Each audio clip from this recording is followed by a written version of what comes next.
tend to make myself do things that I don't want to do, you know, like trying to make like future Marcus do things that past Marcus really didn't want to do. And then past Marcus has power over future Marcus by, you know, like we're not buying that chocolate. So that's not in the house when I want it, you know, like that kind of technique. And that kind of works for me to make me be a little bit more diligent about the things that I want. It's good advice. You know, there'll probably be a lot of young tattooers listening to this show. And I think that's great advice. You know, you got to keep pushing yourself. Don't get comfortable. That's not a good place to be if you want to make it to the top of anything. Yeah. If you want to be at the top of the food chain, get ready to be basically uncomfortable your entire career. Shit's about to go down. I'm feeling something in my spirit. Chats and Tatts with Aaron, Della, Vedova. Hello, everybody. Welcome back to Chats and Tatts with me, your host, Aaron Della Vedova. Today's guest, I've been super pumped about this. So I learned of his work probably 10 years ago or so. He's a tattoo artist.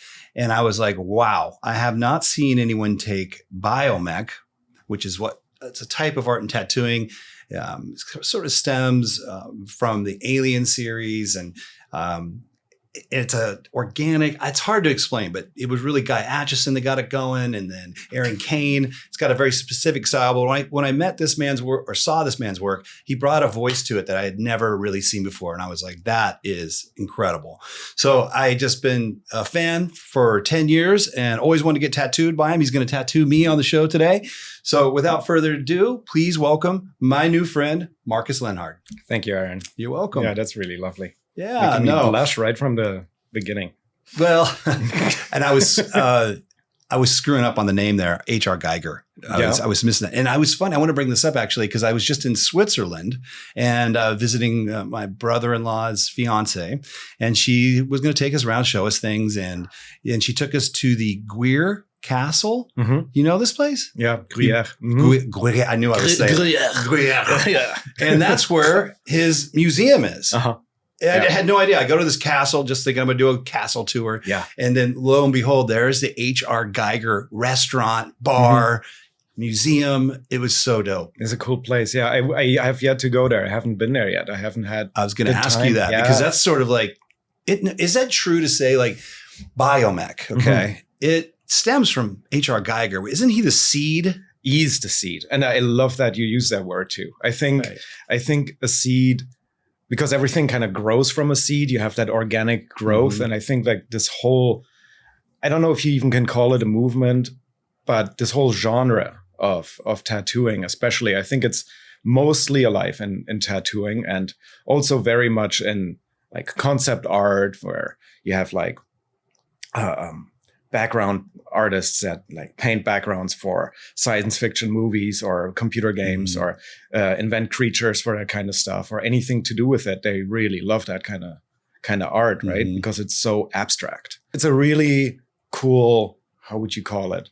Like, to me, it's like a fusion of nature and animal. When I say animal, could be human, could be anything that's animated. It's an analogy. That's the word I was looking for. Okay. So I think, Biomech, I don't always like the word Biomech. That was coined by Geiger. I don't always like it because I don't know if it really encompasses perfectly what this is all about anymore.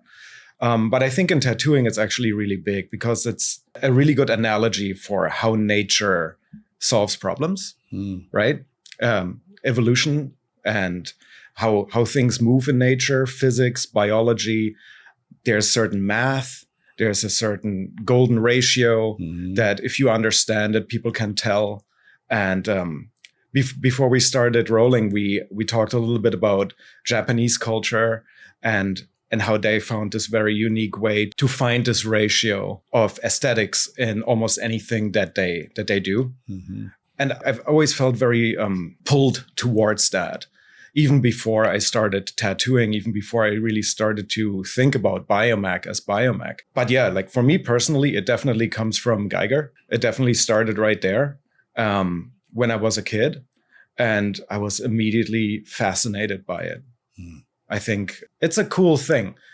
I think in tattooing probably it hasn't gotten as much attention as I think it should. But, we can talk about why that maybe is or why not.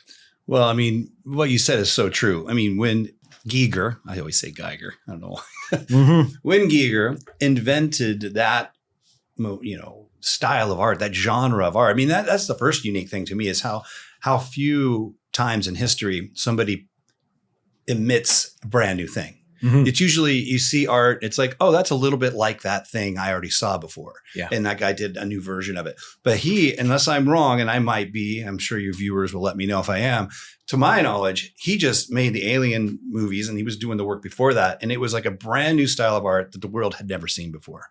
And I mean, respect to anyone that can do that. Yeah. That's like tapping straight into the source. When you can be creative without reference to anything before that, that's amazing.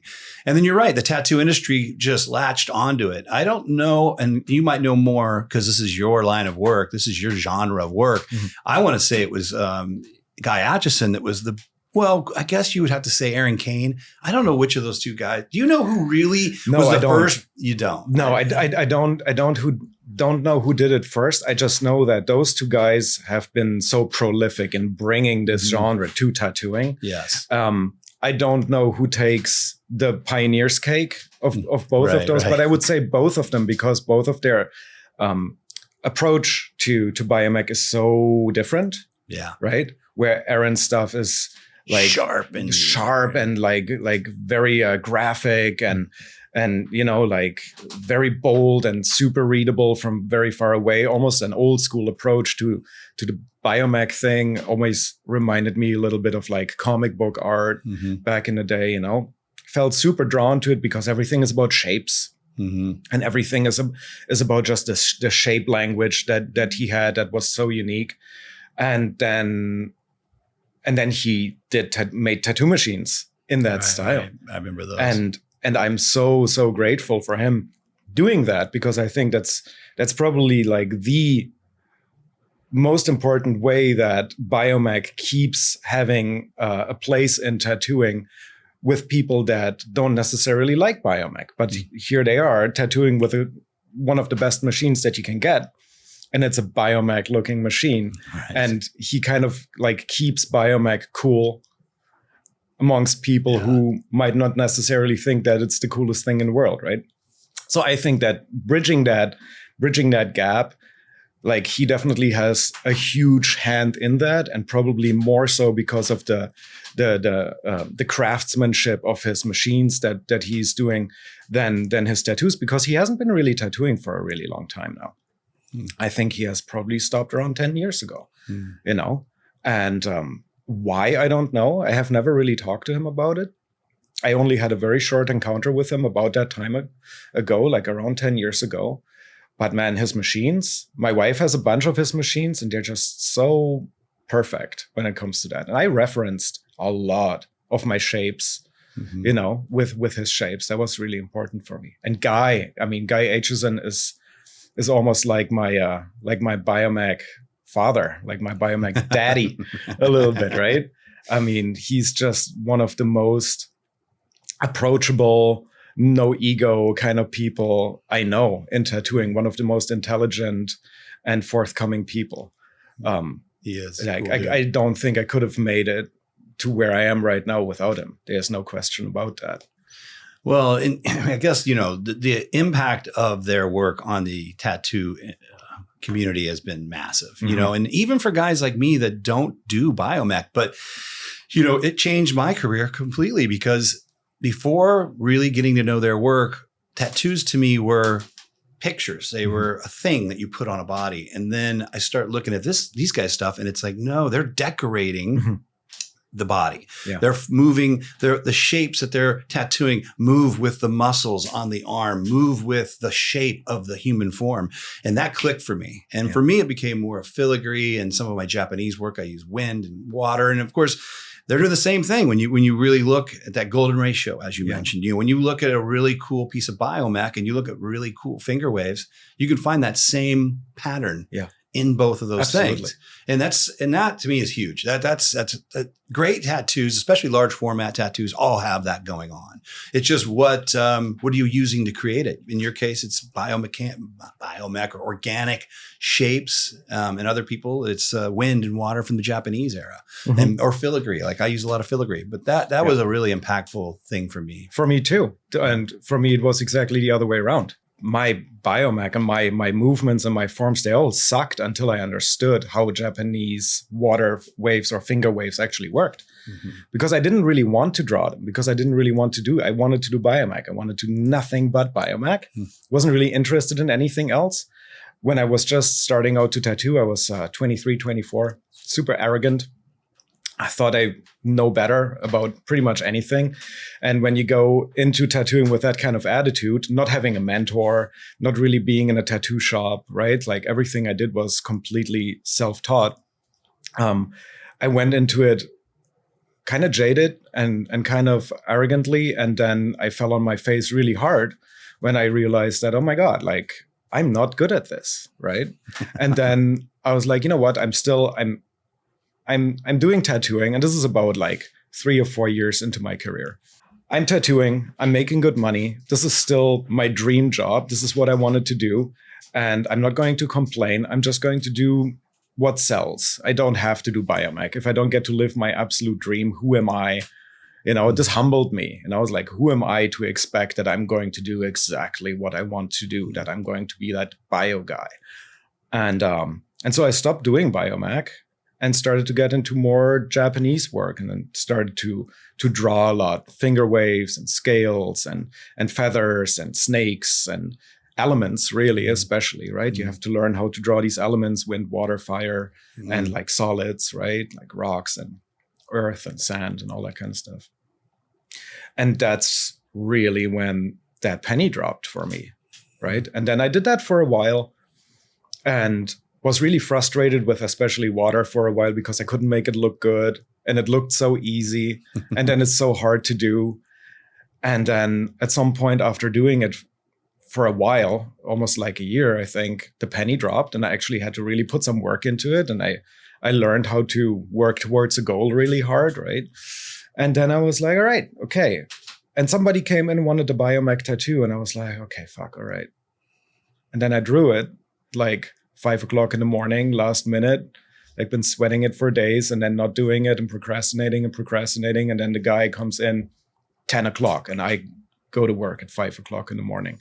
And I made this sleeve that just looked like nothing I've ever done, because I drew it like elements. I drew it not as like a biomech, right? Words can be so deceiving. Like as soon as you stop thinking about that, I just drew like elements, basically. I just made things flow really nicely. And Shapes. yeah.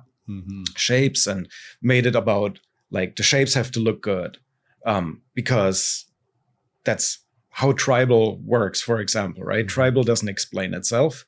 It's just black shapes, and people just accept it wholesale. They're just like, yep, that looks cool. They don't ask what it is. Or what it means. And all that kind of stuff. It just looks good. That's all it has to do. And I was like, why is it that I always have to explain biomech? And you can't really explain it, you know? It's like if somebody comes up with that question, like, hey, what's this? You're like, oh God. I mean, the way I would explain it, and you're right, it's a difficult thing to explain, but I think there's 2 approaches to tattooing. Well, not 2, but there's several. But your approach in biomech in general is the idea of just decorating the human form without symbolism, without subject matter. Yes. And not to say that the other stuff isn't as relevant or isn't as important or isn't as valuable, but those are 2 different things. You got the person who wants the snake or the dragon or the skull, and usually there's a reason for it. I want the snake because it represents this. I want the skull of this. Yeah. Even if it doesn't have meaning, it's still imagery they want on them for whatever reason. And then you've got other, especially nowadays, because we'll get into this in a second, but other people who just want to decorate their body. Yeah. They just want to take their body and make it decorative, almost like you would paint a custom car or something. I often use that term a lot, or that comparison. Like, if you had a car and you were going to give it a custom paint job, would you put you could put snakes and dragons and all these imagery on it, or you could just paint pinstriping down the side that sleekly moves down the side of the vehicle and spins out on the back of the car. And That's a really good point. And I think those are the two differences with those two genres of art. You know, you're decorating, and it is probably nowadays. I doubt you get challenged as much, but back when that first started, there was a lot of pushback from people who were just looking at that like, well, screw that it looks cool. What is it? What does it mean? And if you couldn't really explain that to them, they devalued it, you know, because it didn't have a meaning. Instead of just saying, wow, look how pretty that is. Yeah, I think with Aaron's stuff, right? That was never in question. Right. Right? Like Aaron's, because it's so much about shape and so much about like really bold colors, like really celebrating color and celebrating shape, just like in a tribal. But that penny didn't drop for me for a very long time until I actually kind of started to pull it off myself, where I was like, what the hell did I just do? Like I just made something really cool, I think, you know, as much as you get to say that about your own stuff, but I surprised myself. And those are good moments, right? When you're tattooing and you're making something, especially if it's last minute and you're scrambling and all of a sudden, you know, like you do something where you really surprise yourself and you're like, okay, why is this good? Right? Why is this good now? And then I think years later, when I actually started talking about this stuff to people who understand it better, and then I had to explain it a little bit, that's when I really understood, okay, this was good because I did something different. And, you know, guys' tattoos, they blew my mind because I didn't know that tattoos could be like that back then, right? Like I didn't know that None of us did. Any of that stuff is allowed. That's allowed. That much detail, that much color, like that much, like, I don't know, like attention to detail, like how much patience does this person have? Like I didn't know that any of that was allowed. And I really was like, okay, I want to do this. But then once I understood that what Aaron brings to the table about shape and shape language, almost in a graffiti kind of style, where also nobody questions it, right? Nobody can necessarily read what somebody is writing. It's super abstract. It's all about shapes and colors. Nobody is like, what is that? No, everybody's just like, this is a really cool piece, right? So I was like, all right, if I can take some of this and I can take some of this, like everything that I like about Guy's stuff and everything that I like about Aaron's stuff, and kind of like pick between those two and take everything that I learned from drawing elements in that Japanese kind of way. Maybe I can like bring this into something that is a little bit more authentic for my own stuff. And I've been doing that kind of stuff that ever since, and keep pushing it that way. And then every now and then you try to introduce something different, but I always go back and resort back to that kind of work because it's what works. It's really foundational. It is. And you know, you're also explaining the shift between being a tattoo artist and being an artist who tattoos. Because there was a time where tattoo artists were tattoo artists, meaning you're like a barber. You went into work and people came and they picked it off the wall, or they told you what they wanted, and you, whatever it was that day, you did it. Just like a barber. I want my hair this way. Sure. And you do it that way. Yeah. We used to say tattooer and tattoo artist back then, I think. Right. We had the two different words. We had the two different words, and everybody was super proud about it. But this is at a time where it was first happening.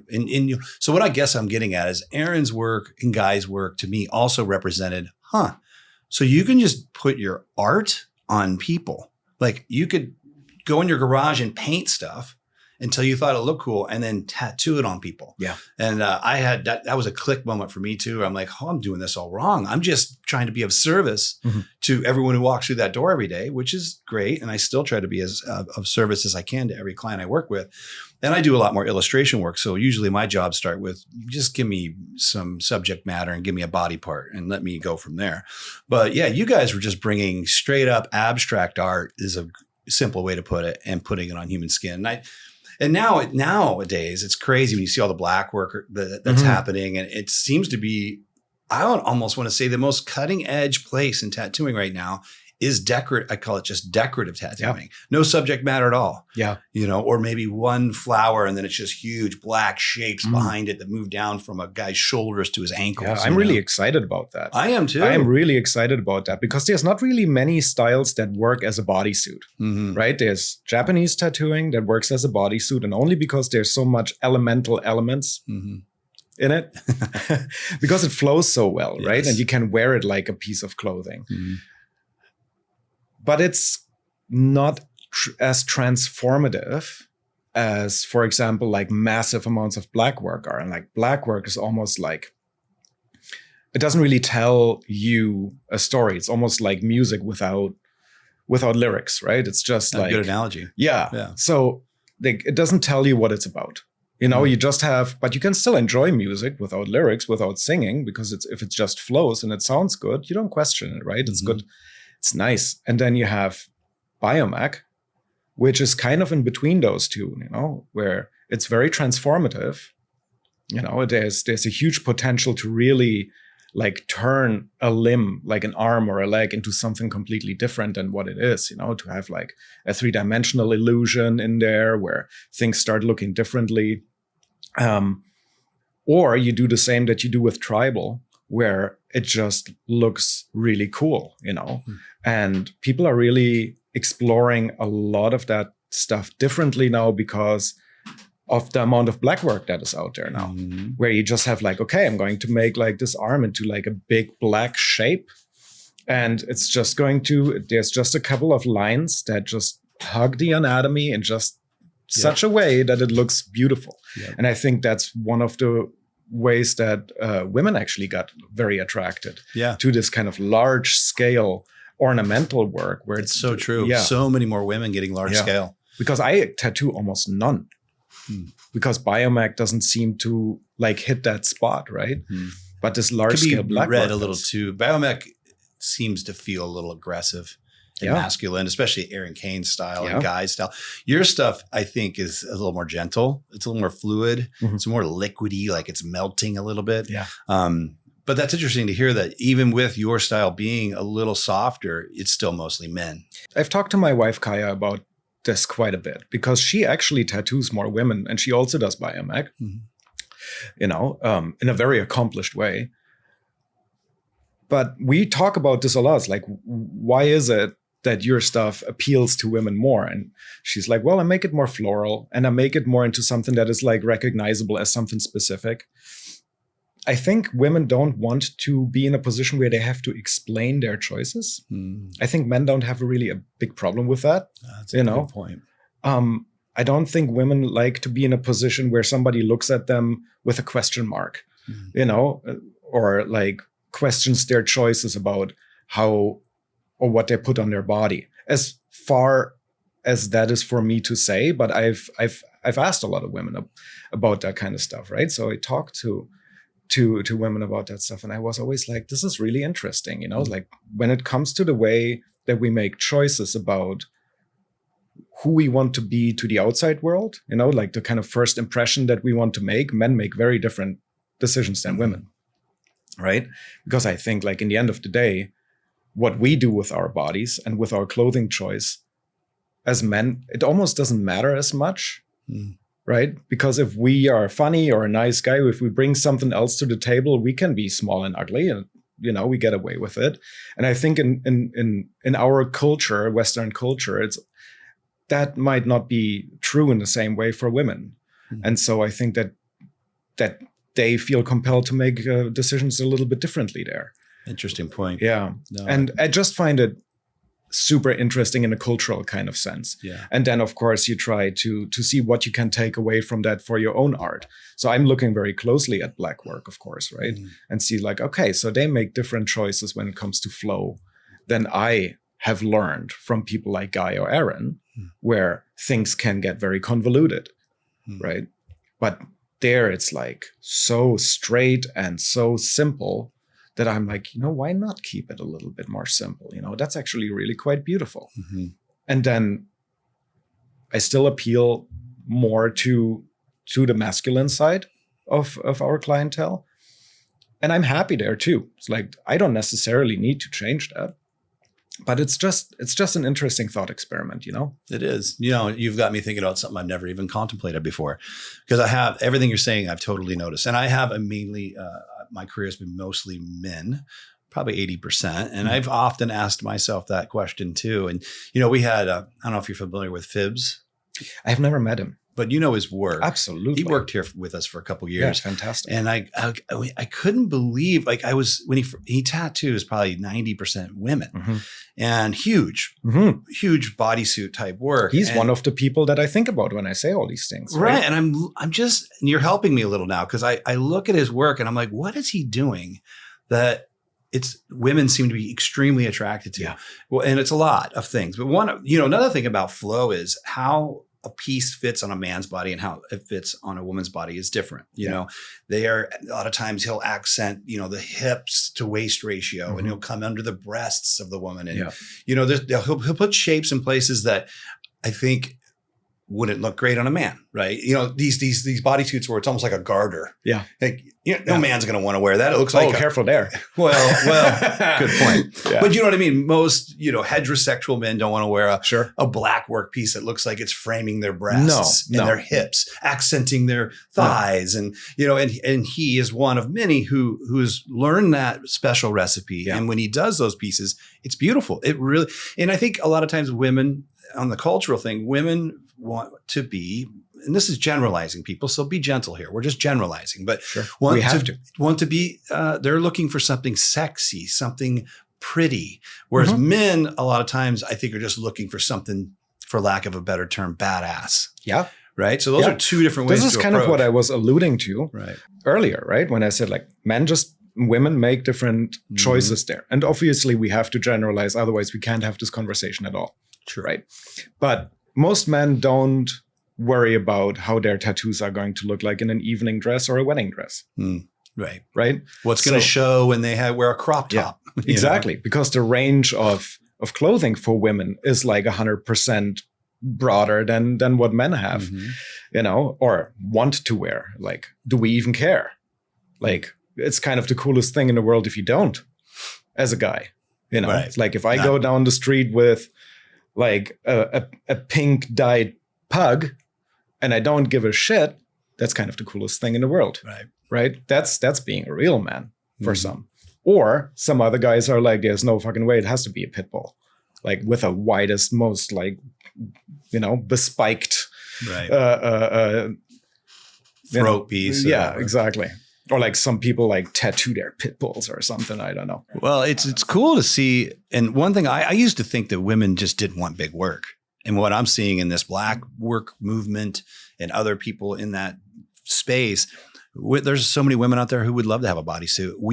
If they can wear it like a garment, that doesn't interfere with what they're wearing on top of it, from sexy underwear, from bikinis, from bathing suits of any make, or like any kind of clothing that they can wear. If it doesn't interfere with their clothing choices or fashion choices or makeup choices, which it makes sense that it is Blackwork, because it doesn't, you know, limit you in the kinds of colors that you actually can wear. So true. You know, so all of that makes a lot of sense. That doesn't necessarily mean that is why any individual person makes these choices. You know, it can just be like, I liked it. I really like what that looked like. I haven't thought about it much more. I just wanted it. And honestly, as a tattooer, that's my favorite thing, obviously, right? Because then people come to me and they just liked something and they're a bit more open to ideas and we can talk about it. And I actually like to take a lot of time with my clients, figuring out who they are a little bit before we do something and even start something. Because when you have to go back to that music analogy, when you're listening to a song that doesn't necessarily have any lyrics in it, that can be even more personal than something that is very specific, right? So if I come across this super gentle person who's just, you know, the most softly spoken guy, you know, like very self-secure, but very, very gentle, humble and stuff, I don't necessarily need to put like horrific spikes all over him, you know, that make him look like a super badass. He doesn't need that, right? I can do something that is really fluid and just beautiful and just like, you know, it's exactly made for his body shape. And it makes him look good, but doesn't make him look anything but what he actually is, right? And so I do find it a little bit important to spend some time with my clients, just, you know, making the piece come together. I could not agree more. Yeah. I do the same thing with my clients. I get to know them a little bit. You get to know their soul, their character. And it subconsciously informs you as you create the piece, you know, and that's cool that you do that. It's that's one of the things I love about this show I'm doing is really highlighting how personal it really is. Yeah. And the artists out there that are recognizing that and really trying to come up with art that's going to reveal the soul of that human being, you know? And it's not just, oh, you like Biomech. What do you want, a sleeve? And you just draw whatever it's turning you on that day. You know, you change it a little depending on who you're working with. Yeah, I do. You know, there's I have a couple of different approaches, you know, where a little bit more aggressive, darker, brighter. You know, I love working in black and gray or just like shades of black, you know, like really dark.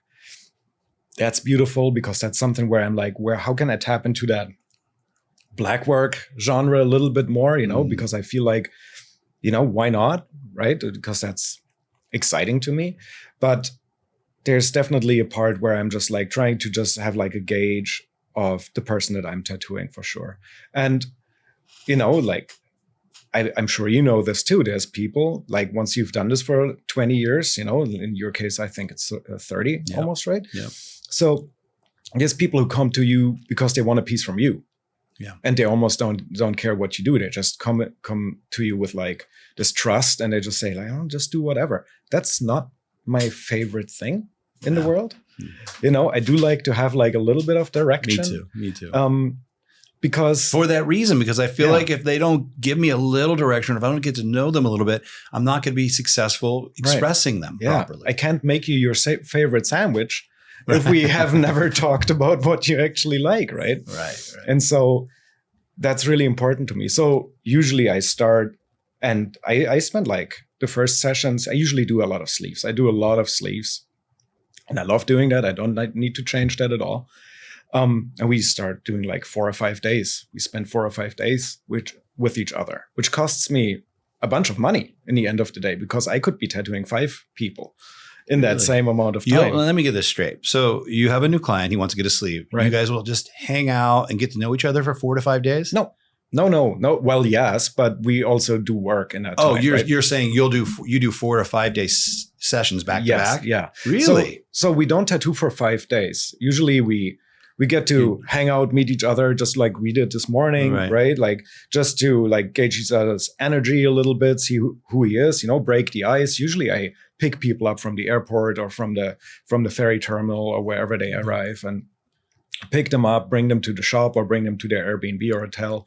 And then in the car, it's actually really easy to just break the ice because you don't have to have that eye contact necessarily, right? So it's easier to talk to each other. It's not so weird. And then we just start like looking through reference material. I ask people which pieces of mine they really liked, which ones they didn't like. That's also really important. Yeah, that's helpful. And then we start drawing. I usually do nowadays. I do mostly everything freehand, and we can spend 2 days just drawing.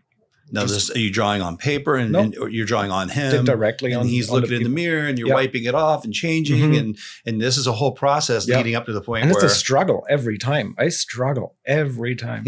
Yeah, I struggle with that stuff every time, and I like it that way nowadays, right? Like I get like sweaty palms a little bit, you know, like I got these little beads of sweat on my nose, and it's like, okay, all right, so now I have to make this thing that, you know, because I hate the idea of like having peaked out already. Right. And so I'm getting too comfortable. Yeah. I don't want to be comfortable. Right. And so I'm like, okay, like this is on the spot. This is this new person that I just met. And I want to do something that blows both of us away. Right. Ideally. Right. And then we start and we draw just Sharpies. And we do that usually for like 2 days. Sometimes I have something that just clicks immediately in one day. And then we start tattooing it the next day. And then usually we tattoo, because most of my clients travel now, and then we tattoo for 2 or 3 days and just spend 2 or 3 days just putting all the blacks and just all the foundational stuff. Let that heal. And then we have a really nice foundation to put color in a way that heals well, that ages well. I feel like if you try and do everything at once, sometimes you have like diminishing returns a little bit, depending on everybody's skin. Leave a little to adjust on the next session. Yeah, I get that. exactly. Yeah. Right. And so I don't want to overtax the skin too much on these kinds. How many hours, just real quick, how many hour sessions do you usually sit with people? Usually like 4 or 5 hours nowadays. Yeah. That's my number too. Yeah. Because I think if you do this for I think after having done it for 10 years, I felt it. Right. Like seems to be the sweet spot. Yeah. That's when your body is kind of like, okay, buddy. Yeah. Something's got to change here, eh? Well, they start getting tired. You start getting tired. I mean, obviously, we've all been in a position where it's the last day of a sleeve and the guy's flying out that night and you find yourself in an 8 or 9 hour session, which I absolutely hate when that happens to me. They kill me. I can't do it anymore. I haven't done one in a long time. I haven't done one in a long time. I might be able to do it. I just need something that just keeps my attention span kind of like scaffolded in one direction for long enough, right? So there's a couple of tricks that I've developed over the years to just like get through these really long sessions, because that's the other side of this, right? If you hang out with somebody you've never met for 5 days, at some point you've had enough of each other. Yeah. You can't talk to each other anymore. At some point you're just like, okay, I'm socialed out. Not because I don't like the person or whatever, but just because like this is an intense way of doing this. It's like, and so what usually ends up happening at some point, once we start tattooing, I just make sure everybody's comfortable, and they find their groove, and they're really happy with like their ergonomics, the way that they sit, and they're warm and happy, and they have enough things to keep them busy, and they're in the right spot to get tattooed for a couple of hours. And then I put some headphones on, run an audiobook or a podcast, and then I can be in that spot for hours, just like reading my favorite book, tattooing, and basically being on autopilot at that point, because all the design aspects are out of the way, and just mechanical almost at that point. Yeah. And it's nice because then I feel like I make better art that way, because then it keeps me in a place where I don't overthink things, which I tend to do. And yeah, that's the way that I do it now, and I'm really comfortable with it. That's a really sounds nice, perfect way for me to make this happen. But like having the same person for 5 days definitely is not the most lucrative way to do it. So, but for me, the best way to make the things that I make look really good. That's how I get to the results that I'm having. And if that costs me money, at the end of the day, I'm okay with that. That's totally fine. Respect, dude. That's as you said, I've been doing this 30 years. I own 2 large shops. I don't even know how many tattooers have worked with me over the years. Right. Over 100, probably over 200. So I've seen the process of so many tattoo artists. And that's the first time I've heard that particular process. That sounds I like the sound of that. And yet that sounds really intimate, really personal, and really caring and nurturing to the client. Not just how you make them comfortable and make sure they're warm and all the things you said, but you're basically building trust in that time frame, right? Yeah. They're seeing in those lead up to starting that tattoo, like this guy is literally trying to do the best tattoo of his career on me today. Yeah. He is not fucking around. He's just, been with me 2 days just drawing. Yeah. What an amazing message without words that you're sending to those Thank you. people. That's really kind of you to say. I think Dave Koenig said it when you guys had your interview with each other, that we're making memories here. Or you said it, I think, in that podcast. You put a memory on somebody, right? When you get this tattoo and you have like this whole event, you make like such an important. It's like a fork in the road for some people, right? Especially when you get like big work, that can be life changing. Like you have like a 24-year-old guy coming to you with like maybe some self-esteem issues, and he gets his first tattoo and he wants the sleeve and he wants it to look good. I mean, in that moment, you become a really important person to that guy, especially if you spend 5 days in a row with them and then see that whole sleeve through. Like I've seen it many times that it really changes people. And I feel that I have to take that responsibility really, really serious. True. So when I do this, because you and I both have gotten tattoos from people who we could tell were not stoked to tattoo us, or who are not stoked on tattooing, or just period. not stoked on their personal life Yeah, and what's or going on whatever for it is. them personally. But then you and they're take bringing that home. energy to you. And then you take that back, and then you carry that around with you, and you're never 100% stoked on what you on the experience that you've just gotten. I can't do that to anybody. I don't want to. I just like the way that tattoo looks for others that will see that person and the memory that person made with me. That's equally important to me. And so if I have to tattoo less people throughout my career to keep that true, then that's 100% what I'm willing to do. I also, of course, have to make a living with it and all of that kind of stuff, right? But I think, bottom line, if things look great and everybody's happy and everybody has a good experience, that's the most important thing. Doesn't always happen. Some people, they just rub you the wrong way. That's always going to be a thing. But I'm also always saying, like, you know what, like, if you don't want to do this with me, it's always an option. We don't have to do this, right? Like, I have a couple of like safety mechanisms in place where I don't lose a week of work, so there's always a way to make that happen. But I can look in the mirror in the end of the day and feel pretty good about the stuff that I've done so far. So that's nice. That's music to my ears, man. Awesome. You're really highlighting my what I've been saying my whole career. Nice. And you actually trumped me a little. Like I don't tattoo as much as I used to. I mean, I'm averaging a couple days a week. Then I do one of these shows, and that's just a 30-year tattooer. That's where I'm at. But back in the day when I was working, 5 days a week, 4 days a week, I gave them that level of attention. I take my drawings home. I pre-create the art. I make sure they view it, make sure they like it. I make the adjustments happily almost always, unless they're counterproductive, which can occur.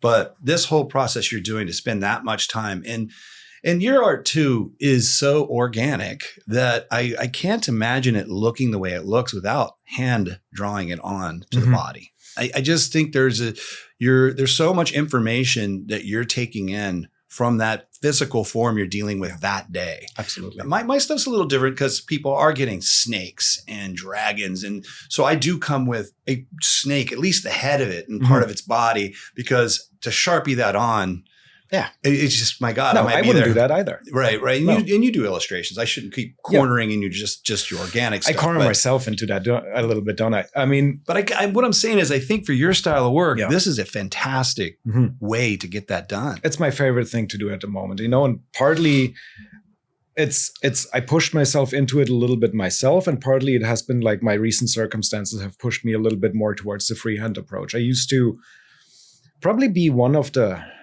first people who did solely digital work and like got rid of paper completely about like 10, 15 years ago. I started working just with Photoshop. I had a big Wacom tablet, and just did everything digitally because I was so freaking impatient with myself, being like, okay, like this whole drawing thing doesn't work for me. I need to be able to second guess myself a little bit more, right? So for the same reasons, right, that we just talked about, I was like, all right, we need to be really, I need to be able to do this faster. And then I brought clients into the shop while I was doing the digital work on their tattoo so that they can be there and see the whole process of it coming to life. And most people really love that. And so it was the same approach back then. So I've been doing this approach with having people there for like 4 or 5 days continuously for probably 12 years now. And partly also, in all honesty, because that's how I get myself to work,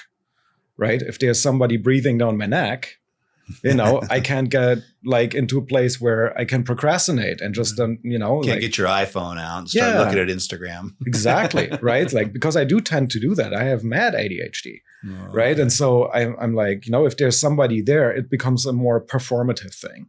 And I feel very comfortable in that performative kind of space where like somebody's looking over my shoulder. This has to be good. It keeps me kind of real. And so I bring people out. Back then, I brought people out to just like be there to scaffold my, my attention span a little bit. And now I've done it for so long that I can just be there. But because I moved recently to Canada. That's right. You moved from Germany. I moved from Germany. Yeah. You're originally born, raised, grew up in Germany. Right. And now you're in Victoria Island, Canada. Yeah. Vancouver Island. Vancouver, sorry. Yeah. Vancouver Victoria Island is the city on Vancouver Island. Right. That's the capital of British Columbia. Yep.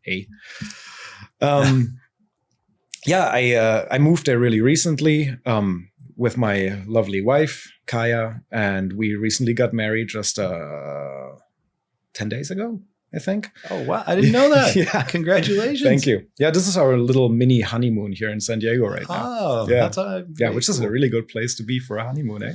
Yeah, it's a good town. A little different than the weather you're getting up there right now. But because I'm here now and I couldn't bring all my stuff with me, everything was in a sea can, coming over from Europe to Canada.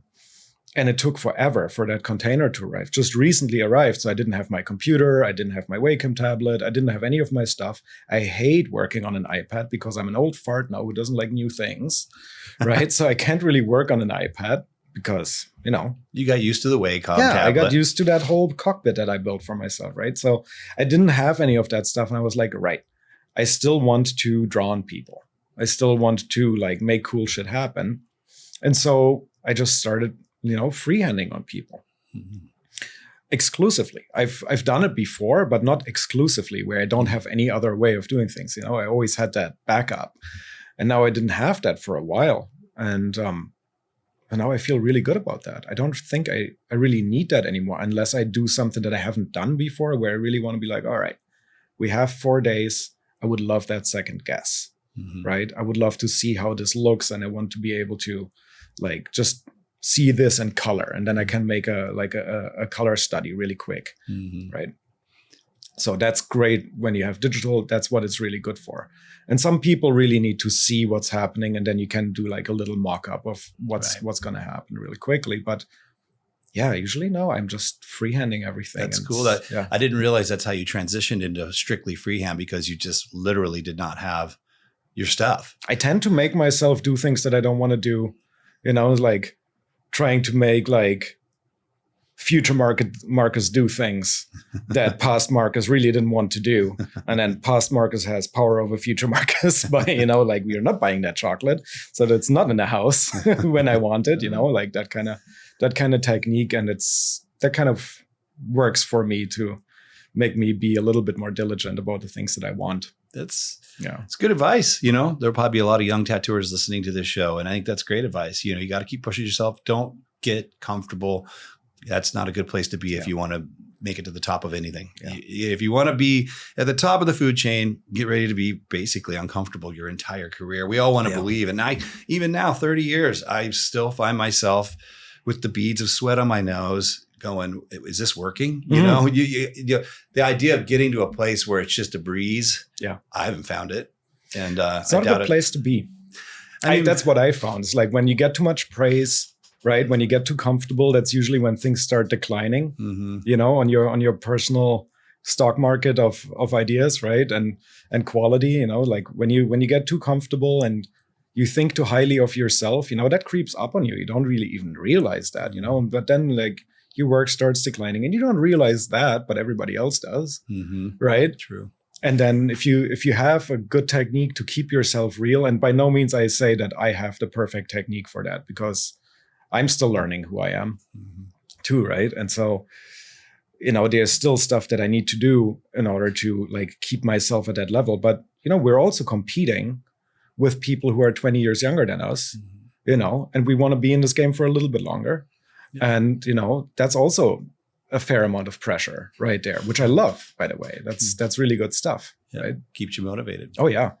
I was going to ask you what would be your advice to the younger tattooers out there, but I think you might have just answered that question. Just be honest. Yeah. Just to be honest, like with yourself as much as you can. I think if you take anything away from it, to just try to know who you are and just be honest about that. Don't lie to yourself. You can lie to everybody else if that's who you want to be, but don't lie to yourself. And then just be honest about it, because otherwise you have no chance on actually like making yourself into what you want to be, because nobody is good enough ever. Nobody's good enough just the way you're made. Right. Yeah. Yeah. And so, yeah, you have to be able to work on yourself. And I think like for me personally, like setting traps for myself is a really good way of doing that, because otherwise I outsmart myself, and I can't really like have like tomorrow we're gonna do this, and then I'm like maybe not, right? It's like, what is past Marcus gonna do about this today? He's not here anymore, right? So I can do whatever I want. I really don't like authority. Neither do I. Right? That's why we're tattooers. That's why we're tattooers. Well, and on that note of honesty, I think that's great advice, by the way, and especially poignant right now. And I'll say why. Okay, we find ourselves in a time as artists where we can open up our phones and get inspired by the entire planet every morning, right. and so I think it's getting more and more difficult for people to remain honest. And really, that's a hard thing, to look at great tattoos every day and not let them inform you too much to where your voice disappears. And suddenly you're just unconsciously reproducing other people's work, even though it's not tracing it. You just start sounding like them. Almost, advice I'm starting to give myself, and I'm just coming up with this lately. Like, I'm just trying not to look at other people's work as much, because I've accidentally imitated stuff, and I don't even know I'm doing it. I'm just like drawing stuff that I think is cool, and then I realize after I've drawn it, well, that's a lot like what's his name stuff that I'm so inspired by. 100%. So that's good advice. Yeah, and that happens to everybody. And then some people just are a little bit more self-aware, and then some people are not. But I think that's really like, we're all visual people in tattooing. I mean, that's how you got into tattooing. Like, every tattoo has to look good first, and then has to make sense second or third, or not at all. But it has to look good, right? We're not really like all artists. I think we're way more designers than that we're artists in the end of the day, because things have to look good. And so, of course, your eyes going everywhere all the time, and you just have to ask yourself, okay, who am I going to allow myself to take really notes on? Is it other tattooers? Like, I have this priority system that my seminars are about, right? But I have this priority system with everything. So I have a technique for that kind of stuff. And there's priorities in how I grade my references that I steal from, because that's what we're doing, right? So, like other tattoo artists in Biomech. No, that's a big no-no. I can't really look at that kind of stuff, right? So other tattoo artists, sure. If it's a different genre, sure, yes. I can look at that stuff and take notes, but I'm going to be really careful, and I'm going to spread that out. And then you have non-tattoo artists, like other artists, other media in Biomech, and then other genres. Okay, yeah. And then you go into like the real world, right? Like sculpture, architecture, whatever that is not two-dimensional. Then you go into 3 dimensions, and you're like, okay, you have artists that make that kind of stuff. Okay, that's fair game. That's really cool stuff. I can really get inspired by that. And then you have photography, the natural world. You're looking at nature, and then God becomes the artist, right? And then I feel like I can steal from God as much as I want to. I can try to fake that guy's signature all day, and so that's a cool system. I like that. That's how So that's how I make sense, because I like to make sense of because I have to teach it. If I want to be able to teach it, I have to be able to explain how I do it, and then I have to come up with a system, right? And so this whole priority system, I use that for almost everything I do. But when it comes to reference, it's actually a really good way to keep yourself real enough to develop your own bespoke, like handwriting and tattooing is what everybody wants to have a recognizable style, right?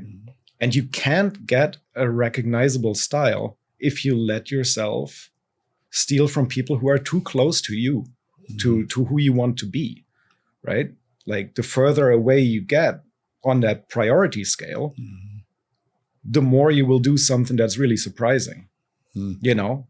And then it just becomes a game of like, how can you explain this being suitable for this over here? That's so true. And, you know, that worked for me, you know, but that's all kind of like post hoc rationalization of where I found myself, right? Like back then when I was really struggling with my Biomech, a lot of people, it was because I was on the Reed Street and then the Tattoodles forum later, where everybody was on before there was like a MySpace and the Facebook and all that kind of stuff, right? And we were all communicating with each other. And this whole idea of like biting somebody's style, biggest no-no in tattooing. I didn't want to be one of the guys who did that, right? And so I became really self-conscious about, man, I've been taking a lot of notes from Guy and Aaron. Holy shit, like I can't be doing that. So you fall into this whole, it's like, oh, what else am I going to do? Especially with something like Biomech, where else are you going to look for reference? Because that shit doesn't exist. Well, I think nature. Yeah, absolutely. 100%. Icicles and, yeah. You know, on that, hearing I'm actually learning a lot today. This has been good for me. I feel like I'm in your seminar, but the other day I was struggling. This is a good, just like a direct example. I wanted a different, I'm like, I keep using the same color palette. I'm like, I got it. And I suddenly realized I started looking up minerals on Google. It's just rocks that are, you know, and man, I found like 3 new color combinations I never would have considered. Like this blood red with this teal green, where it's just this weird lava rock, but then there's some other kind of mineral drifting through it. And those 2 colors are gorgeous together. And I'm like, you know, so again, it's like I could have went online and looked at a bunch of Instagram pages with other artists who do great color work and gotten a color study from one of them. But it was so much more unique just to start looking at nature and what nature's doing. Isn't that feeling so much better too? Than you don't feel like you're stealing something when you're in nature, right? You feel like you turned over a rock and there was like a little treasure underneath a rock, you know? And then you really find like you discovered something. You're not stealing, you're discovering. Right. And that's so much better, because then you feel like you've been on a journey and that you've been rewarded with a discovery. And that makes the journey an adventure. Yeah. Right. Yeah. And then you feel like, oh man, like I can take this home. It's like you're going on a trip and you take this impression back home with you. And that feels like the most natural thing in the world, you know? And you're going to feel much more proud of yourself, much more when you look in the mirror and knowing how authentic your creative process is. Much more personal. Yeah. It's going to be much more rewarding. Yeah. And you're more apt to come up with something new. Like we started this discussion with H.R. Geiger, who came up with something new that no one had ever seen before. Well, you're not going to probably come up with something brand new if you're just referencing other tattoo artists. Oh, yeah. But you might come up with something new if you're in a cave and you're looking at stalagmites. You know, you might see something in their shape and in their form, and you got your phone on, you take a picture of that thing and take it home and put it in your iPad and study it. And whoa, this could be this could make its way into my tattooing. You know, and this sort of leads us to somewhere I wanted to go. And I feel like I'm doing this too much, but I can't help myself because of this talk around authenticity with artists, to this whole AI movement. And I kind of wanted to breach into that a little bit because and maybe some of you haven't listened to some of my previous episodes because I brought this up before, but we are entering a place where you can basically take 25 pictures of someone else's art, feed it into an AI machine, it'll spin it around and spit out something new, but a lot like the stuff you fed into it. And like it or not, and I might be wrong, but I'm sure I won't be, there are going to be many, many artists, not just tattoo artists, but all types of artists that are going to be doing this. And I think it's, and you know, will they be successful? Some of them probably will be, but I don't think this discussion is who will make it, who's going to be financially successful, because I don't know. Some people using AI probably will be, and some people who are just doing it by looking at rocks while they're on a hike might.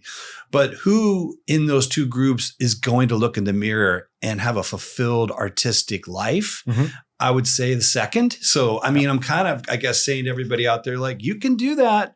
And they're gonna, I mean, trust me, dude, they're gonna, these younger tattooers, there's gonna be a whole group that are gonna generate all their creative part of their process out of AI. And then they're just going to take it to work. And then they're a technician and they just tattoo the thing they've already made on a computer. So I'm not saying bad or good. I'm just saying what you've highlighted is for personal fulfillment and being able to look in the mirror and know you were authentic and honest about your expression artistically. I think it's a better route to go. It's worthwhile, right? And I think you don't feel it so much when you're in your 20s, right? You don't feel the pressure to do it that way so much at that point. Most people don't. But I think the older you get, you learn that you die one day and that nobody gets to dodge that bullet. And you want to be happy with yourself, right? You want to be, you don't want to go to a place where you feel like, okay, if that movie like plays for the last time, you know, you go down that tunnel, I want that movie to be nice. You know, I want that to be a happy ending. And I think about that a lot, you know, it's like, and probably it's because, you know, like you have like one or two like really good psychedelic experiences and it teaches you a little bit about how important that is. But when it comes to AI, I have really conflicting thoughts about that. One of them is, and I'm just making these thoughts right now because it's so new. Yeah. And so I'm like, you know, you either go out in nature or you don't even have to go out in nature. You can go you can do that in a city too. And you just pay attention, right? To what's around you visually.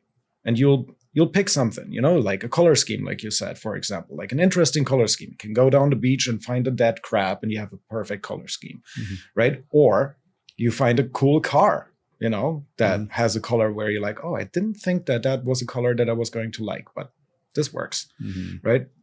That can happen anywhere.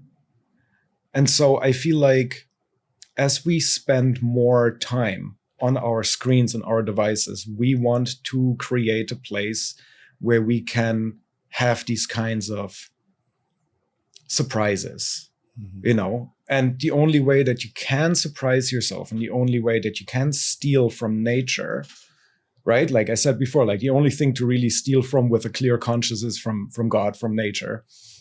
And so AI is a little bit like that, right? So if you give that thing enough information at some point, this is in the baby steps right now. So at some point, it's going to be this thing that is just equivalent to the natural world, making things that we've never seen before, making things that nobody's ever seen before that are completely novel and alien. Some of them absolutely gruesome and ugly and dark, and some of them are going to be absolutely beautiful, right? It's like you put all this imagery. I like what you're doing here. I haven't thought of it this way. I have to think. I have a lot of dark thoughts. We can do that too. I like this positive thing where you're going here, though. Okay, this is cool. Like, let's do positive first and then bring it way down. So that's the positive part, right? So it gives people, and people don't have to go out in nature anymore for that then. You know, you can do that on this little rectangle. I'm not a huge fan of that, but I'm also 43, right? I think that we make way better memories if we can use all of our senses, like smell, touch, our eyes, our ears, you know, and everything else that you might believe exists. You go out in nature, you pick up, I did that yesterday. I picked up a palm frond because they're everywhere here, right? Picked it apart, smelled it, hold it up to the light, see how the light interacts with it, you know, and then like picked it apart, tried to break it, see how strong of a material that is. And I looked at it from every angle, didn't take a single photo. I know exactly how those things work now, and I can use them. I can make something look like that. I know what kind of colors are in there. I know what it smells like. And that's in there now because I recorded it with sound, smell, touch, and my eyes. And you just can't do that with a phone. You just can't, right? And it's a completely different experience. Sure, you can reference on your phone or on a bigger screen, whatever. You know, you can see something that is really, really cool. But it's not really an experience. It's more, then it's really just a reference that you refer to. But when you've experienced something like a material or a texture or a color, you know, like just holding up a leaf and holding it up to the light and see how the color changes when you reflect the light as where you refract it through the leaf, right? Color changes completely. And you learn that, okay, a leaf doesn't necessarily have a color. It's how it interacts with the light that makes it And then you can tattoo like that. You can have like some leaves that are like a pale green with like a little bit of blue because it reflects the color of the sky.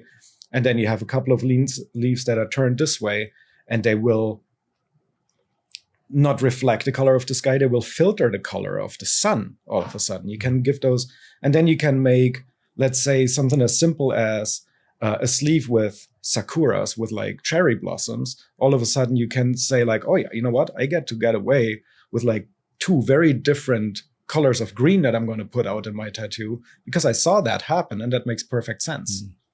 Right? And so all of a sudden you have that. It's just but yeah, making experiences is going to be really, really hard unless, you go into this whole VR experience. And we are going to try and make that happen digitally. I'm absolutely sure of it. People are going to try to create smell and touch and visual and audio. All of that stuff is going to be easy at some point. And it's going to be an experience that is going to be like taking acid, just reproducible, explainable. You can show it to others. That sounds amazing. I feel like we're coddling ourselves a little bit by making all that kind of stuff available to us. I don't know if we're going to be like, oh man, maybe it's a little bit much. It's not for me to say. I'm getting old, But so that's the positive part. Mm-hmm. The negative part is that I think art is going to be dead within 10 years. Well, I know why you would say that, because of what these machines will be able to do.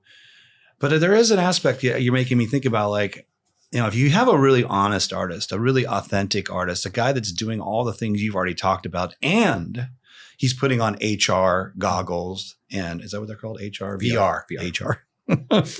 I am 51 years old, everybody. I've had HR goggles on my whole life.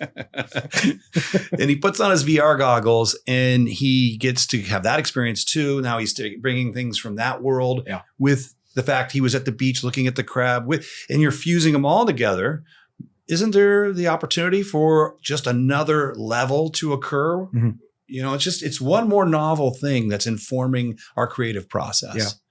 I mean, I'm going to experiment with this just for the pure sake of, I don't know what will happen. Sure. But I'm going to be doing a bodysuit show this year with my shop. We haven't done one in a few years, and I'm going to paint a couple bodysuits. And one of them, I'm going to use AI to start generating novel ideas. And then I'm not going to copy those AI productions, but I'm going to use them and manipulate them. And I'm going to do something with that. And then I'm going to not do it that way. And I'm going to do it my old fashioned way, just for an experiment. Yeah.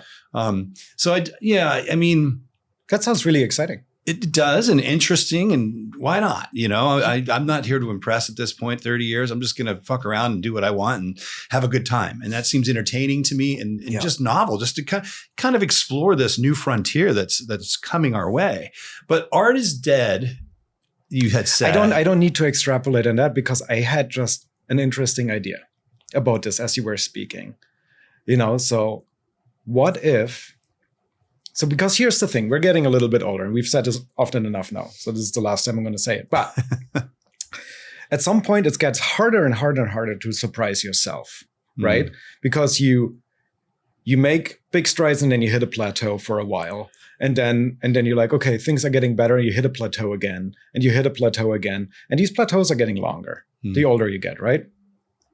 What if you could feed all of your own stuff into an AI and see what would happen with your art, like put in 20 years? Like, what would happen? What would I do if I had another 20 years? Right? Interesting. And then you take that right away. Maybe you can skip 20 years and just get to the next step without looking at everybody else's stuff. But you just like, okay, I put all of my art in here, and then add some of my favorite references, stuff that I look at all the time, put that in there, and let's just let the computer or the AI generate what my brain might need 20 years of like work. Let's just let this AI figure out what I may be doing. And so you can basically steal from your future self in a way. That's something I'm really excited about. Did you just come up with that? Yeah. That's pretty dope. I hadn't. That's another. I'm just looking for positive things that come out of that, because it's not like we can do anything to stop it. This is going to happen. I mean, think about it. That's a fantastic. I never thought of that way. If you're a musician and you could just put not even all your work, like your 30 favorite songs you ever wrote, and let it spit out 20. And you don't even have to steal those. You could just be like, those are yours. In those 20 it spits out, you could be like, wow, that riff right there that's it. I'm taking that riff and now I'm going to take what I already know naturally, intuitively, and I'm going to mix those together. I guess. So do you think this is going to become like self-aware and is going to bite us in the asses? Like, listen, motherfucker, I gave you that and you just took it and just said, this is all my stuff. Well, there is a lot of copyright infringement, legal issues coming already because the people that own the AI computers that do this, they're trying to figure out, well, what out of your work, what do we own? You know, if you're a video game maker and you're using AI to come up with new types of goblins and stuff, and then you put out a video game and make billions of dollars, well, really easy to do too. Right. What cut do they get? No artist wants to deal with that kind of stuff, right? No artist wants to deal with paperwork, lawyers, copyright stuff. You know, none of us want to really deal with it. We want to make art and we want to stay children. Right? We don't want to grow up. And so this kind of stuff, now all of a sudden there's a lawyer comes like, what are you doing with that? As long as you're just tattooing, you're probably fine. Yeah, but if you put it in a movie or something, or if you put out an album and it's it's the next biggest hit, all of a sudden everybody wants your money. Yeah. That's a real thing. And that might be the thing that actually slows that thing way down. Might be money, might be copyright infringement, might be the market. You know, the market brings that stuff into our life, the market taketh away. So, I mean, if it's making something fantastic that the world loves, there's probably enough money for the AI generator and enough for the people that produced, and everyone gets their share, and on the production goes. I don't know. I feel like the older I get, the more conservative I get too, which is also probably a pretty natural thing to happen, right? Like you're progressive, then you reach all your goals, and then you want to conserve them, right? So and get conservative, and you know that's a good way to be.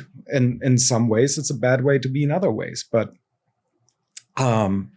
I feel like when you make all that kind of stuff happen, I feel like I want to have a brake pedal on some of these things too, right? I feel like we both have kids, you know, you see like how addicted they get to screens and how quickly that happens and how adept they are to work with these things, but how also it makes their world so much smaller in many ways that we understand that they might never be able to understand, right? I don't feel like the natural world has given us by far everything that there is on offer. Right. And so here we are getting ready to close that window and close that door and just like going into this world that is so much more exciting that is just like in this like little rectangle. And I'm a little bit conservative about that. I want there to be a way that slows that down. I don't get into a car that doesn't have brakes. Well, you might want that, but you're not going to get it. I'm a mountain biker. I only have brakes on my thing. And then the world makes me go downhill. Right. You know, but I don't want to be in a car that only has a gas pedal and not a single brake. But you are in that car and I know. There's no stopping it. Exactly. And so I'm trying to also come up with ways that this is a positive thing that happens, but I also need to come up with ways for myself where I believe like there is like some kind of power in the world that will slow this down naturally. We will run into some kind of wall with this, hopefully, because if we're not, we all die. No, we're not 100%. 100%. We're all going to be dying. No, but that might be too much too fast, you know? And I think it already is too much too fast. I think so too. And it doesn't seem to be slowing down. And I'm with you. And it's way out of my control.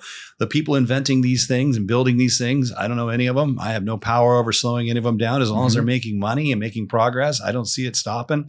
And we as organic humans have to navigate that as healthily as possible and manage. It's like the world invented a new drug and it makes you feel awesome, but it has some negative side effects. You have to be able to look at that and be like, well, I'm only going to do it once a month then, and not just be like, why not? And just do it every day.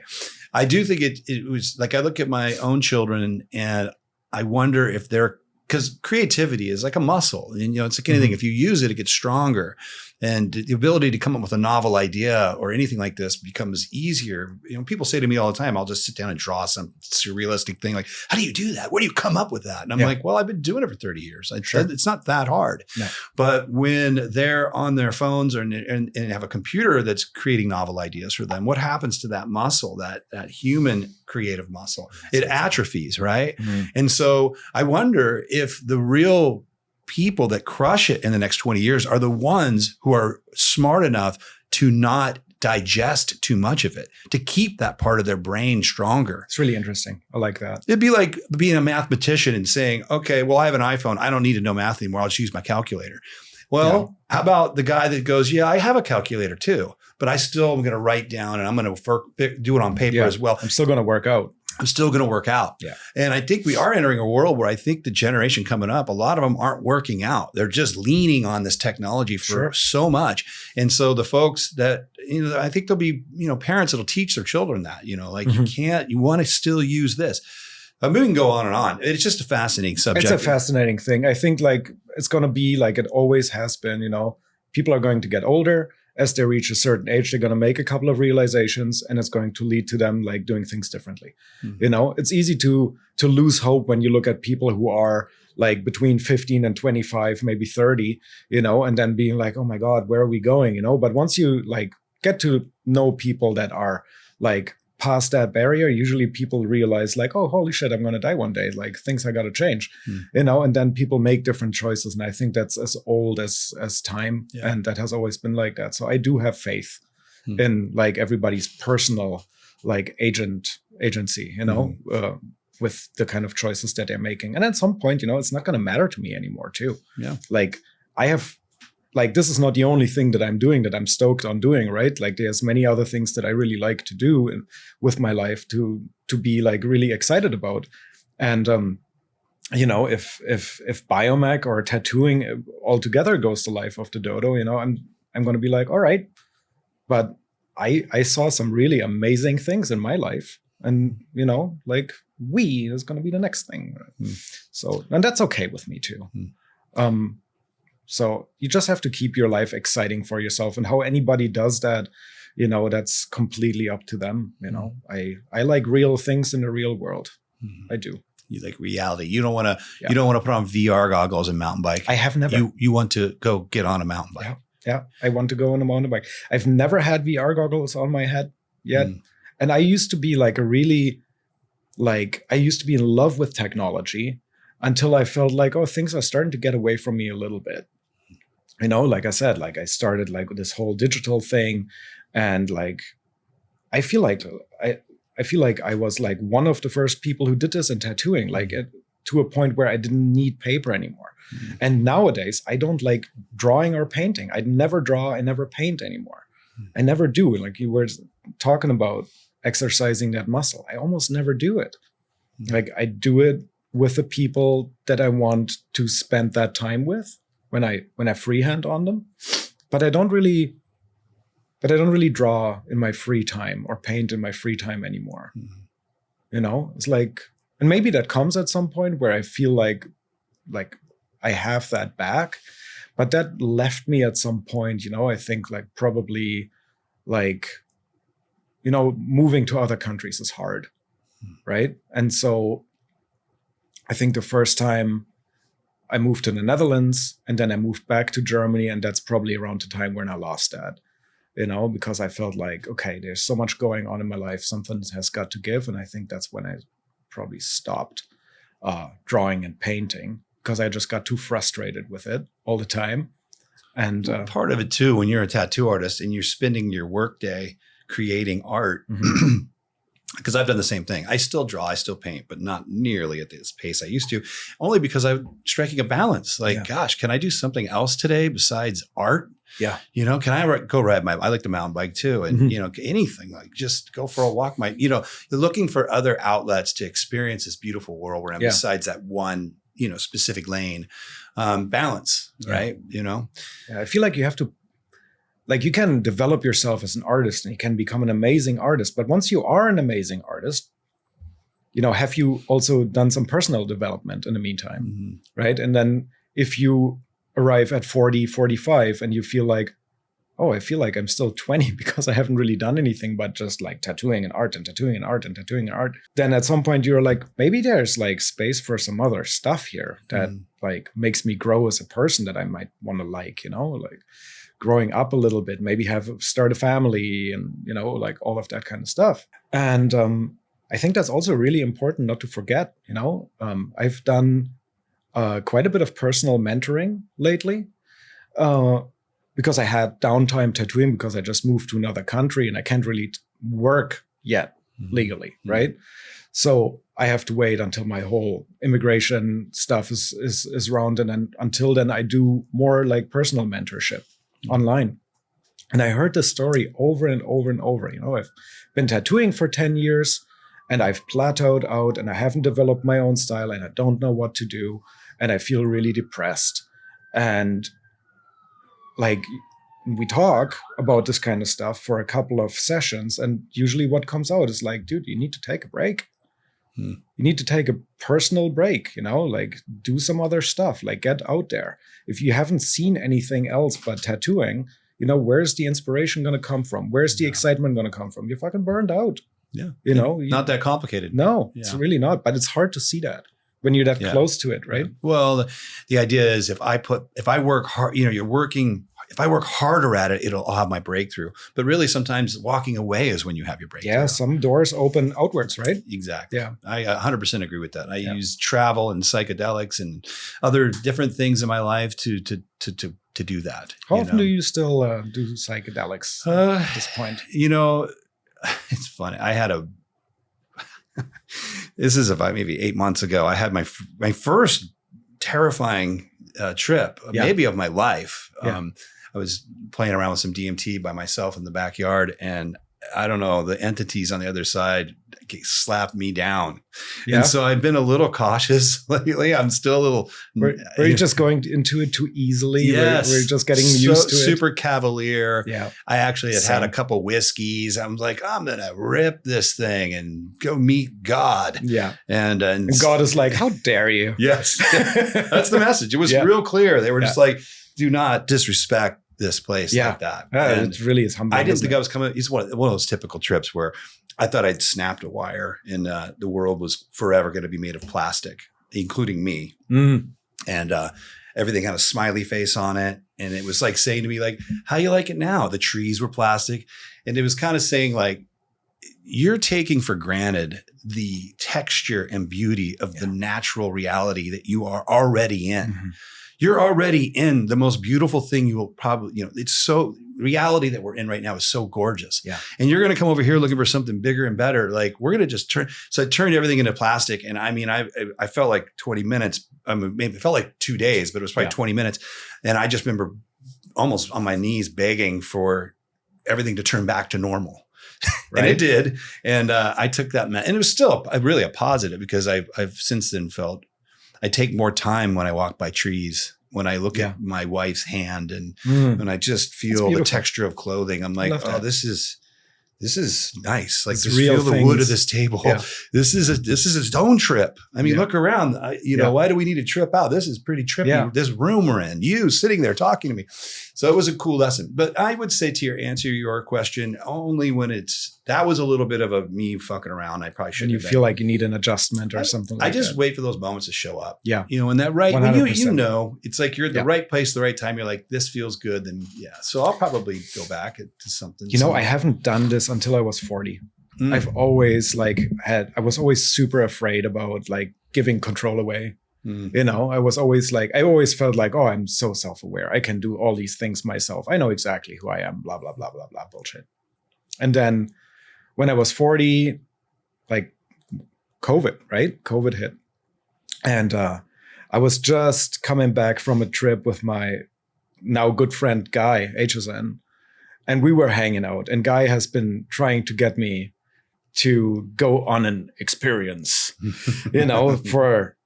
I don't know, as long as I know him, almost 15 years, he's like, Marcus, I really need to know what you see.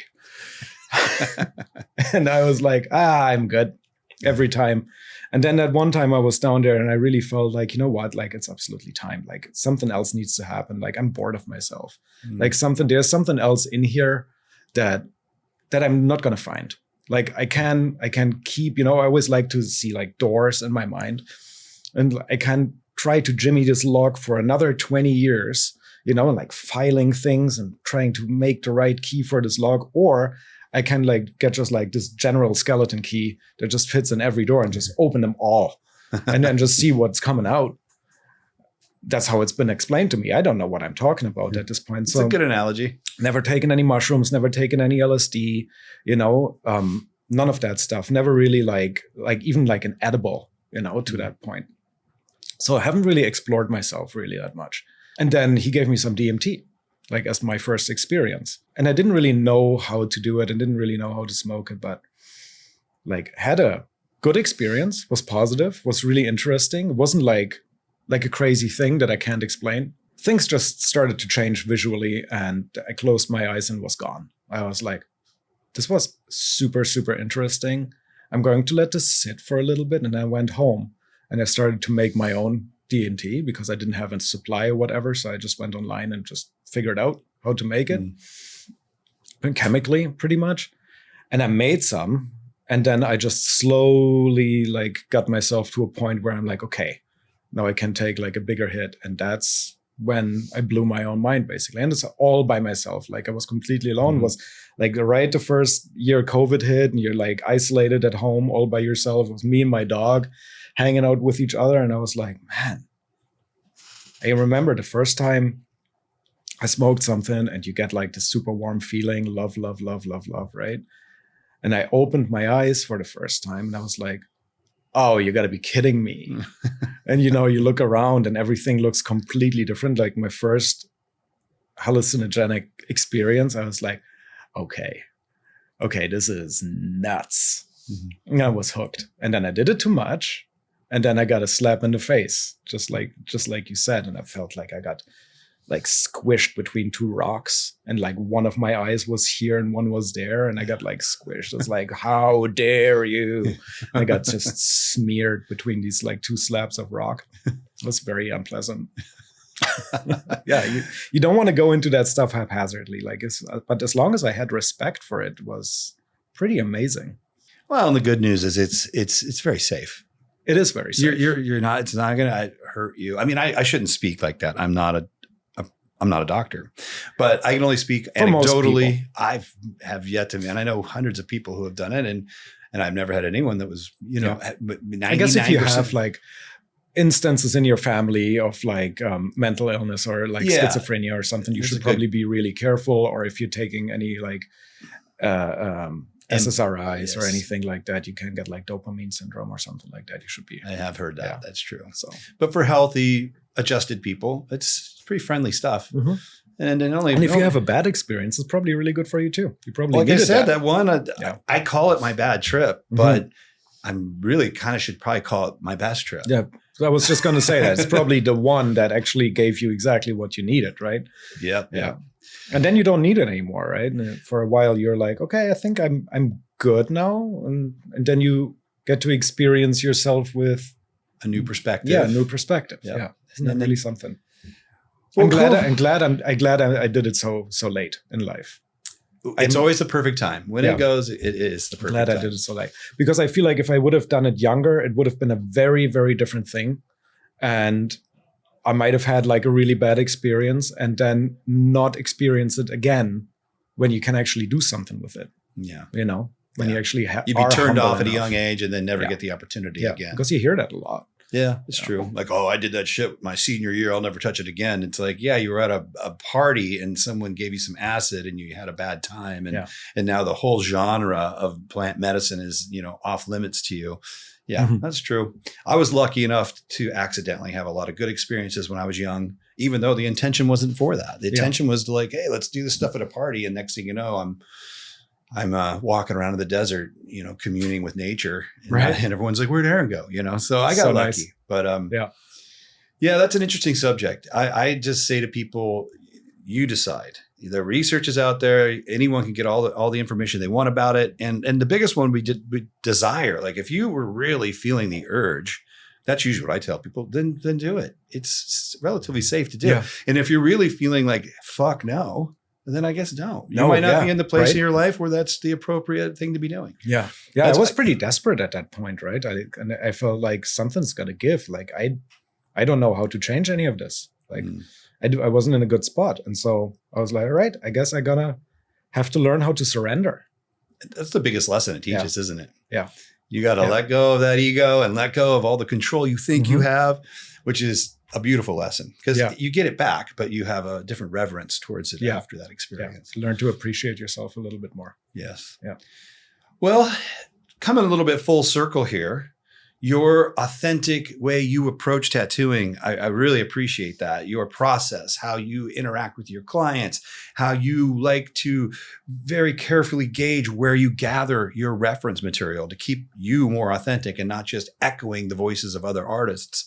We're going to get a little into that today because I have asked you for the honor of being tattooed by you, and you have accepted that request. I have. And so I don't know if we need to talk about it much. I grew up in Iowa. I love memories from my childhood. It's as I've become a grown adult, had children, opened businesses, the hardest thing I struggle for is finding that little boy in there. The one who just wants to go literally play hide and seek with my daughter in the backyard and actually enjoy playing hide and seek with a 12-year-old. You know, it's harder to, why do I want to just sit on my lawn furniture while she plays hide and seek?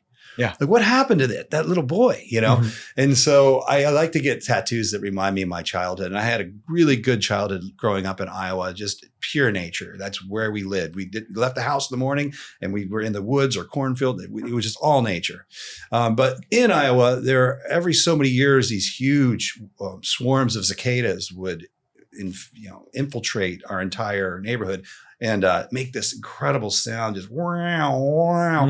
And I can just remember running around catching lightning bugs and that sound, wow, wow, picking them off trees. They would emerge from these little bioskeletons and then the real insect would emerge. And I remember picking up those little things and talk about H.R. Geiger. It looks like where Geiger might have gotten his inspiration. Yeah. So anyway, that's kind of my meaning for this tattoo is just, I asked you to maybe do a cicada, but to me, your art style is so organic and reflective of nature. I'm like, this would be the perfect guy to do an insect of all things. Yeah.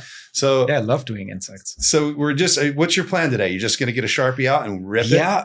I looked at a lot of, the way that I like to do it usually is like, I look at all of the reference and try to internalize as much of it as possible. And then I hope for an idea to come up, like sleep on it.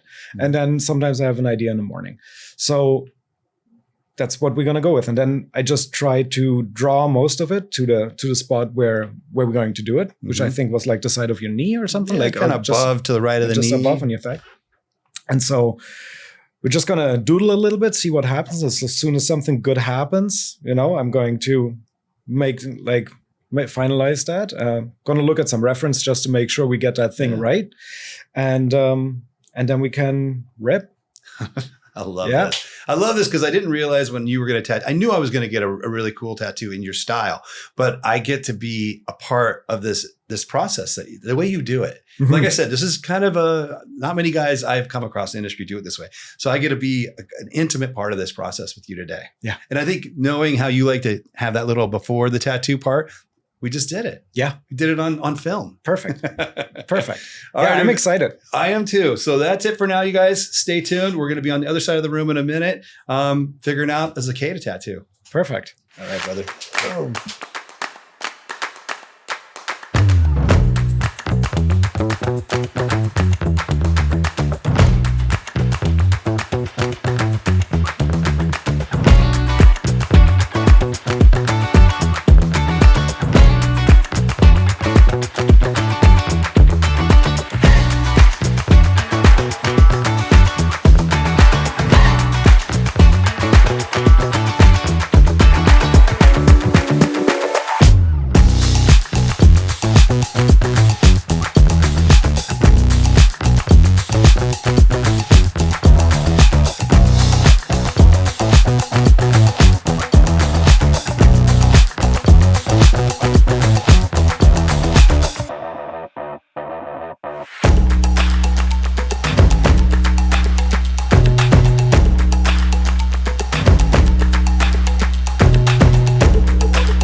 It's on the side of the knee, on the tendon. It's got a little fiery tone to it, but I feel pretty good. No, it's fine, but it does. You know that area. It's a little bite. I hit 6 more times. Yeah. He's got a devilish look on his face. I saw that look. How's it going down there? Pretty good. Feeling good about this? Oh yeah, I feel great.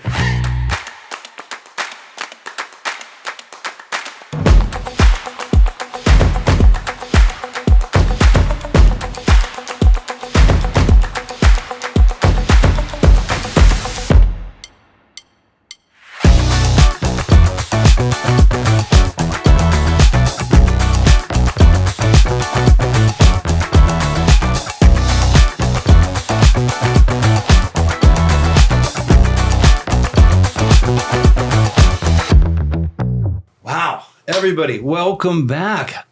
What can I say here? I just got one of the raddest tattoos of my life from a person who's now I consider a great friend. Yes. This experience together today and everything we talked about, the tattoo. We talked about this earlier in the podcast. Like, it's not just that you're getting a tattoo. You're embedding your body with the human who does it and the experience that happens around it. And I think today is just a perfect example of how awesome that can be. Mm-hmm. There won't be a day that goes by that I don't look at that cicada and just smile.